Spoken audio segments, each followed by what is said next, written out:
What is going on, Maximum Football fans out there? And today we are going to talk about the recent posts and updates for Maximum Football. Maximum Luke did a Maximum Mailbag about a week ago where he revealed a lot of the features that will be coming to the game in the upcoming months, and he talked about some features that they're going to try to implement in the distant future of the game. But before we get into it, I have been checking our analytics and I have noticed that almost 89% of the people who watch our content are not subscribed to the channel.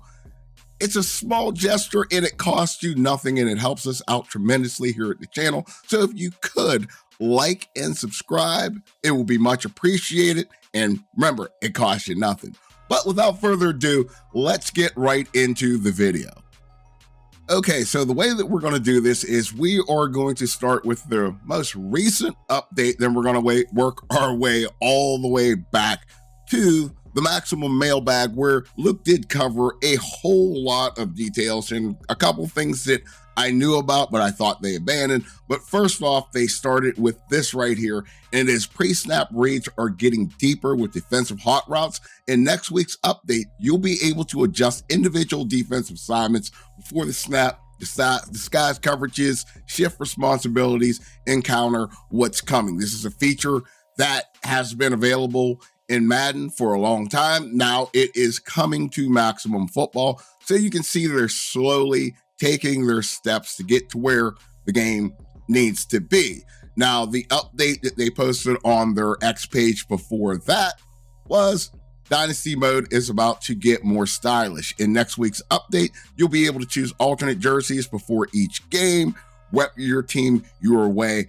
That's been a feature that people have been asking for a long time. You had all these customization slots and you were not able to just change your team's uniform on the fly in the beginning of the game menu.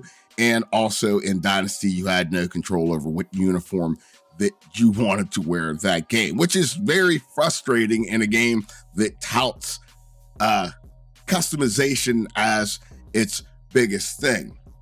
Now we'll go all the way back to, I think this was on March the 13th, where they let everybody know we've got good news. All premium season pass owners will get a care package that includes the tier 50 aircraft carrier stadium, which to this point, I don't think anybody has, and other premium rewards, no matter your progress. And it goes like this: buy the pass before March 24th and it's yours too.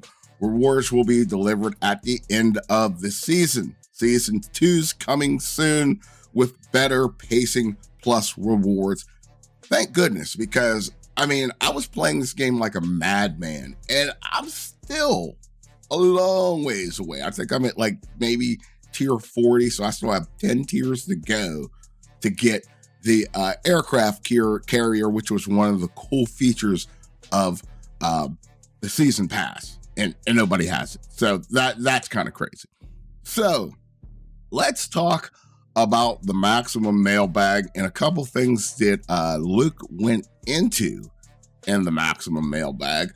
The first thing that they addressed was they talked about the franchise mode, and hopefully they can somewhat adhere to the 2025 roadmap and, you know, the planned updates for the first half of 2025, and look at the end of it. And see how it has that little asterisk behind it? That means whenever you see that, that means that things can be changed.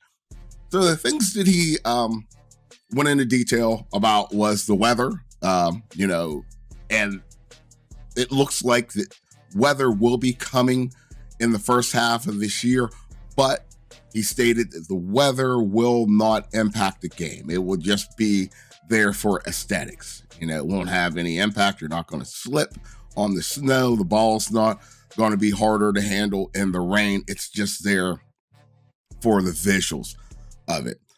Next, you look here on the roadmap here. There's a couple things that they already got knocked out. Coach mode is in the game. Play a friend and invite the multiplayer.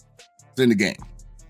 Couch co-op, not in the game. Crossplay, not in the game. Franchise mode, not in the game. Weather, not in the game. Screenplays and draws in the game. Defensive hot routes coming next week. More play calling options.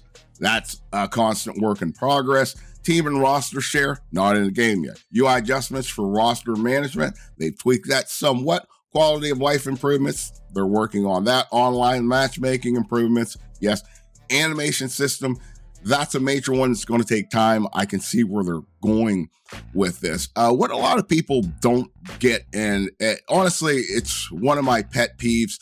They don't realize that this game is being built pretty much from the ground up. So they're slowly adding in all these animations. So the first time you see it, it's not going to be where you want it to be. I know there's going to be a lot of naysayers out there who say, well, they should have waited to release the game, but you're kind of in a catch-22 because you get those people that are going to bitch about, hurry up, release your game.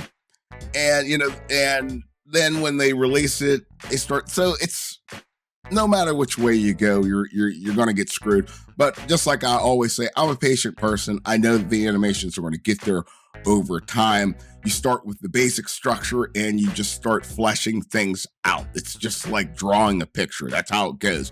Usually most pictures, if you looked at them halfway through, they pretty much look like shit. I'm going to wait until the entire picture is painted of this game. As I always say, this game has lots of potential.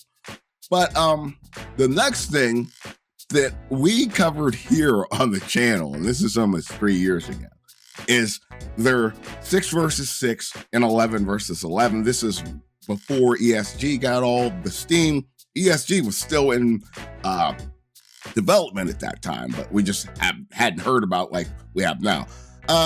This 6 versus 6 and 11 versus 11, Luke overemphasized in the video that this is something far down the line. So this is a feature that honestly you're looking at maybe 2 years from now, possibly 3 years from now. They have to get the basics of the game correct. The animations, the fluidity, all the different stuff that the people want.